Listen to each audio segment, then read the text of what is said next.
La selección peruana ha tenido momentos gloriosos, pero también ha vivido sus etapas más oscuras. 6 para Uruguay, 0 para Perú. Y muchas de estas caídas tienen un nombre y apellido: sus entrenadores. Técnicos que llegaron con promesas y fueron dejando derrotas, desorden y una selección sin rumbo, que también se volvieron la burla de todo un país. Por eso, hoy vamos a repasar a los peores técnicos que dirigieron la selección peruana. Recuerda, si faltó algún técnico, escríbelo en los comentarios. Francisco Maturana, el fracaso con cartel. Francisco Maturana llegó con nombre, prestigio y un currículum que imponía respeto. Campeón de Copa Libertadores y figura histórica del fútbol colombiano.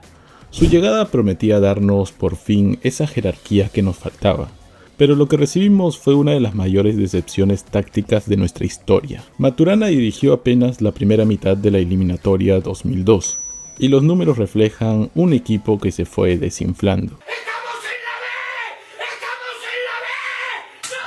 8 partidos, 2 victorias, 2 empates y 4 derrotas. Dejó al equipo en el puesto 8 de 10 antes de ser reemplazado. Curiosamente, al final de la eliminatoria, la selección no se movería de ese puesto. O sea, por la hueá lo votaron. Maturana, dentro de su era, desperdició a grandes jugadores. Desperdició a un Chorri Roberto Palacios en su mejor momento.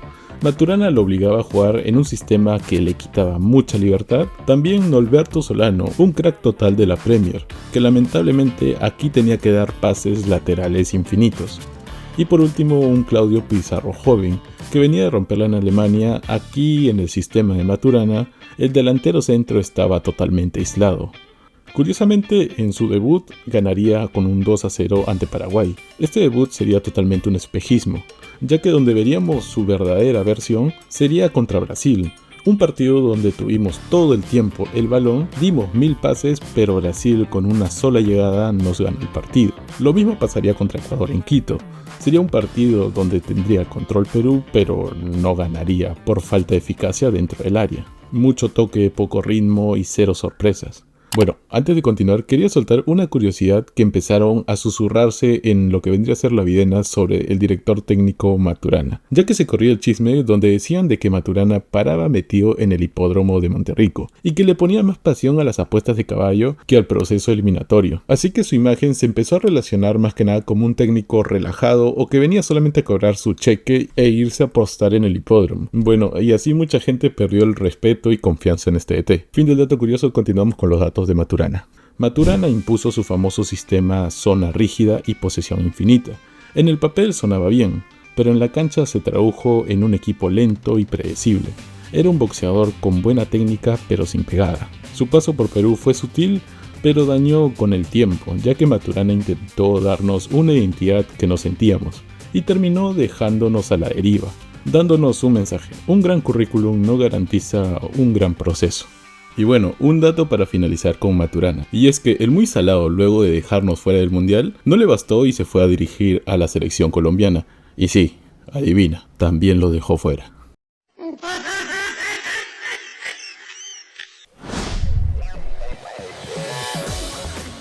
José Guillermo del Solar, o también conocido como Chemo, obviamente. Chemo, no heredó una selección, heredó literalmente un incendio. Veíamos procesos fallidos, una hinchada que no solamente estaba triste, sino apática.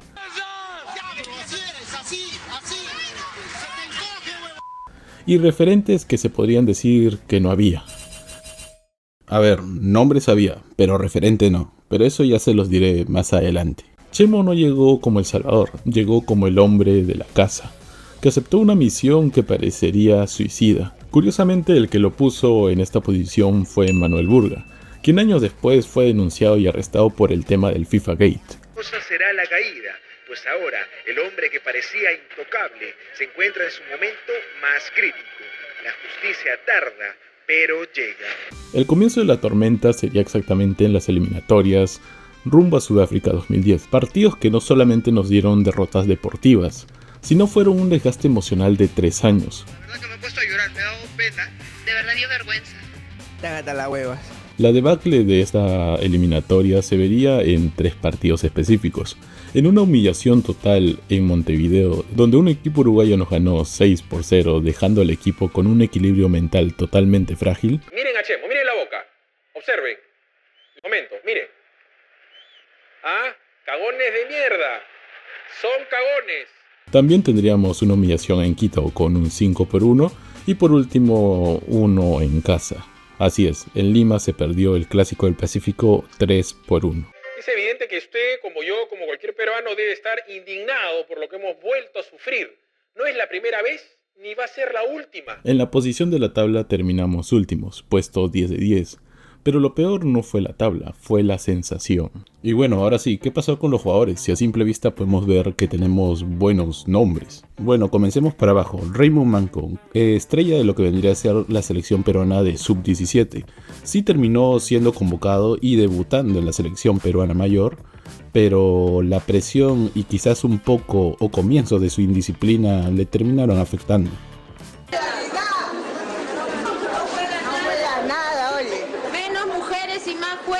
Por otro lado, un joven Farfán y también ya un referente, Claudio Pizarro, también se perderían la mitad o hasta un poquito más de la campaña eliminatoria, ya que lastimosamente estos dos referentes se perdieron esta dicha campaña por estar involucrados en el escándalo Hotel Los Incas.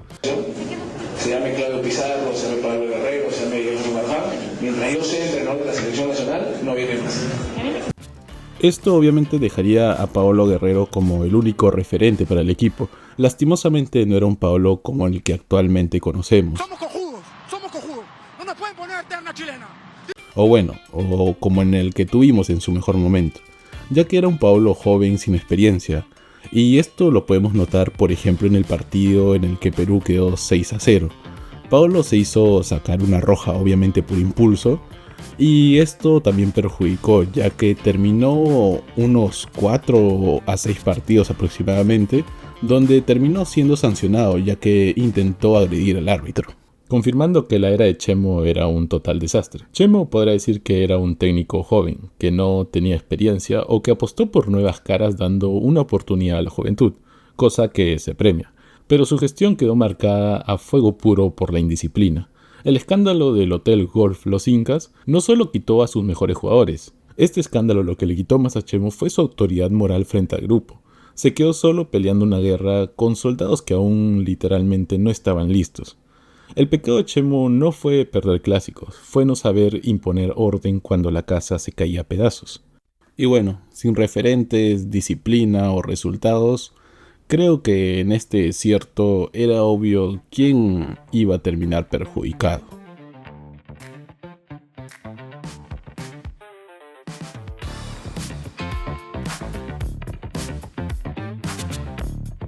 Si creías que Chemo o Maturana fue duro, es porque no conoces la pesadilla de 1989. José Macía, o también apodado como el Pepe, el mismo de la tierra de Pelé, llegó a dirigir al Perú en unas eliminatorias hacia Italia 90, y lo que entregó fue sencillamente la vergüenza más grande del fútbol peruano. Las cifras de Pepe son una puñalada a la estadística peruana. Jugó 4 partidos y perdió los 4. En total, para el matemático son 0 puntos. Es la única vez en la historia en las eliminatorias que la selección peruana terminó con un proceso sin sumar ni siquiera un empate. Tuvimos como rivales tanto a Bolivia como Uruguay en un partido de ida y vuelta. En el debut se perdió en La Paz, con un 2-1. A ver, que uno dice fue por lo mínimo. Pero luego se perdería en casa contra Uruguay con un 2-0. Y curiosamente se volvería a perder en casa con una Bolivia que no era la mejor de todas. Y bueno, para el último partido, qué decir, ya no importaba si ganaba o perdía. Pero aún así quiso ir con su invicto y terminó perdiendo. Pero para ser justos con la historia, hay que decir que Pepe se encontró en un país herido, ya que 2 años antes el accidente del Fokker F-27 nos arrebató a una generación que estaba destinada a dominar Sudamérica. Bueno, y un dato para dejar peor parado a Pepe es que venía de ganar el Brasileirao con Sao Paulo en 1986, y como si fuera poco salió 2 veces campeón del mundo, sí, junto a Pelé, en 1985 y 1962, pero no jugó ningún partido. Bueno, era de esperarse. Pero los partidos que sí jugó fueron las pichangas. ya que un relato de Francesco Manacero, exfutbolista de la selección peruana en esa época, menciona de que le tenía muchas expectativas a Pepe, pero lo que se esperó en los entrenamientos fue todo lo contrario, ya que organizaba pichangas y su forma de distribuir los equipos era muy raro, ya que decía negros contra blancos, o también decía mayores de 25 contra menores de 25, o también solteros contra casados. Esto obviamente nos revelaba un poco de su forma de pensar de este jugador y por qué terminó dejando hacer puntos a la selección.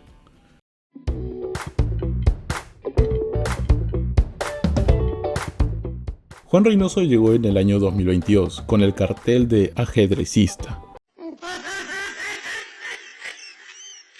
Venía de romper la maldición del Cruz Azul y prometía modernizar el legado que dejó Gareca en los últimos 8 años. La expectativa no era ganar, era evolucionar, pero lo que recibimos fue una involución táctica que casi nos saca del mapa en tiempo récord, ya que el paso de Reynoso no fue solamente una mala racha, fue literalmente un colapso. 3 partidos, ni un remate al arco, eso no es posible.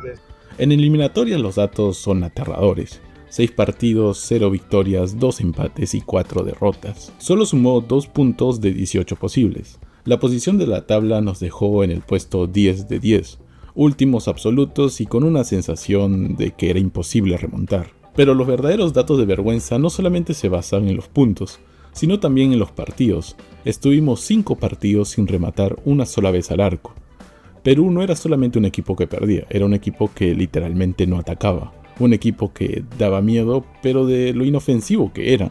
Reynoso desperdiciaba mucho a los jugadores, o quemaba a los nuevos o aburría a los viejos. A Piero Quispe y a Brian Reina los tuvo en el banco o los ponía a defender. A Grimaldo, un chico que pedía pista para su velocidad, para los ojos de Reynoso prefería sacrificarlo defendiendo. Y por último, ¿quién no conoce a Oliver Son? Lo trajo desde Dinamarca, generó expectativas y luego lo mandó a la tribuna. Lo quemó sin que antes pudiera adaptarse. Y los partidos nos daban un aviso de lo que era su estilo, ya que el primer partido que digamos puede ser el primer punto de quiebre de esta debacle es el partido de Paraguay y Perú, en el cual empataron 0-0. Si bien se aguantó ya que éramos un hombre menos, pero renunciamos totalmente al fútbol, ya que sería el primer partido donde tendría los 90 minutos sin un disparo al arco. El primer partido de 5. Ya que en el partido de Chile, otra derrota que obviamente duele, más doloroso fue ver la cero intención de igualar el marcador o siquiera descontarlo. Y por último, el entrenamiento de Messi en Lima. Literalmente, esa es la descripción de este partido. No hubo presión ni resignación a la derrota. Más bien puntuales es de que Reynoso... Estoy muy de acuerdo con eso, ¿no? Reynoso se encerró en su propio laberinto. Cambió esquemas como quien cambia de ropa, un día línea de 5, otro día experimento con jugadores fuera de su puesto. También aparecería un episodio muy lamentable, así es, hablamos de su famosa paranoia contra el espionaje. Reynoso, obsesionado con que los rivales analizaban sus entrenamientos, gastó presupuesto de la Federación Peruana para poder rodear los campos de la Viena con mallas negras de doble grosor, garantizar seguridad extrema y también colocar drones de vigilancia. Y llegó al punto que hasta prohibió el acceso a la prensa tradicional, ya que decía que posiblemente uno de ellos podría ser el soplón. Este tipo está pendejo. Al final, tanta cámara y tanto misterio solo sirvió para ocultar un equipo que cuando saltaba a la cancha no tenía absolutamente nada que mostrar. La fórmula secreta que tanto Reynoso guardaba y no querían que se la copien, no existía. Reynoso no fracasó por falta de capacidad, sino por exceso de soberbia táctica. Recibió una selección mundialista, un equipo unido y una identidad clara, y en menos de un año lo desarmó. Juan Reynoso no solo nos dejó últimos, nos dejó sin identidad.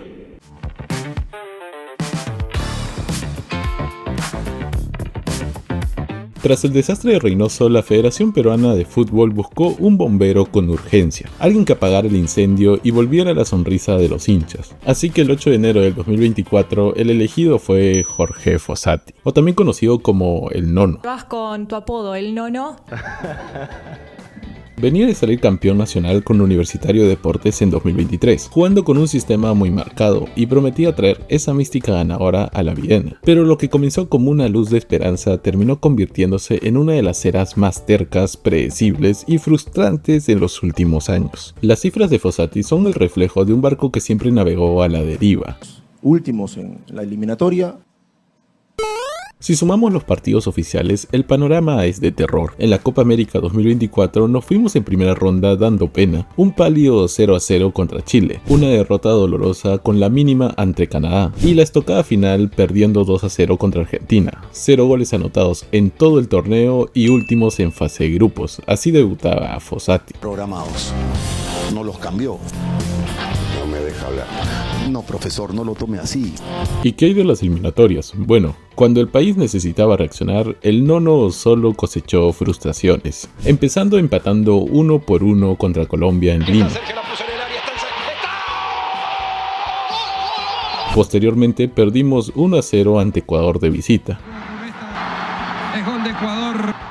para que después milagrosamente saquemos una victoria contra Uruguay.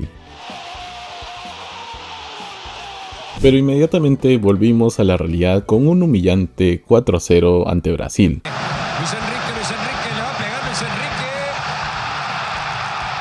Por último, para cerrar el año, otro 0-0 espantoso contra Chile en Lima, que era un partido obligado de ganar, y ya luego de este resultado prácticamente todo estaba perdido. Y así que la gente pedía la salida de Fossati y lo que más se esperaba era una derrota contra Argentina para que sea la excusa perfecta y que se vaya. Cosa que terminó pasando. Se metió en la cocina, el centro de Leonel Lautaro al arco. Gol de Argentina.